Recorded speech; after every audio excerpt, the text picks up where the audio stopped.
doing a few of our hip tilts or our hip shifts or our Sohiyazaki step lately. If you haven't noticed, it's one of my favorite moves, but there are so many different ways to do it. And one that we have not yet explored is our walking Sohiyazaki. So if you don't know this move, please keep watching and I will teach you how to do it.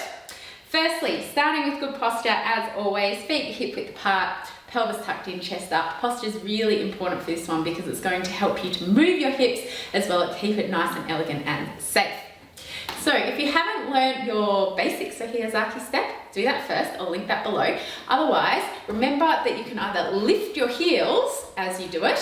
So hopefully you can see in the video, I'm lifting one foot up then the other, or other option is to lift up your whole foot. So try both. You should know by now which feels better for you, and you always want to accent on the down.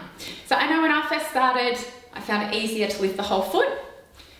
These days, yeah, I think I find it a little bit easier just to lift the heels. So either way, keeping the energy in the slide.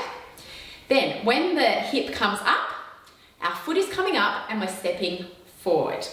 As this hip is already up, foot is forward, we then switch it over. The hip comes down on this side, the hip comes up on this side, and I'm stepping my foot forward. I'll show you from the side. So as I step, I bring that hip up.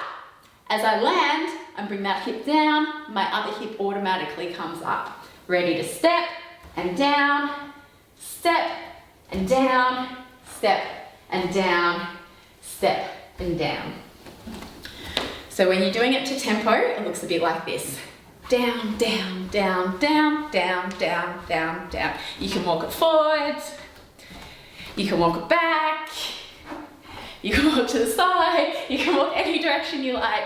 It's a nice one, this one, because it's got the accents into it. It's not too complicated, but it looks really beautiful and it makes it a little bit more interesting and elegant than just, say, walking to the side when you're trying to get around the room. So I hope you like this step. If you do, please make sure you give this video a thumbs up, subscribe if you haven't already. I've got heaps of tutorials coming out as always, and happy dancing.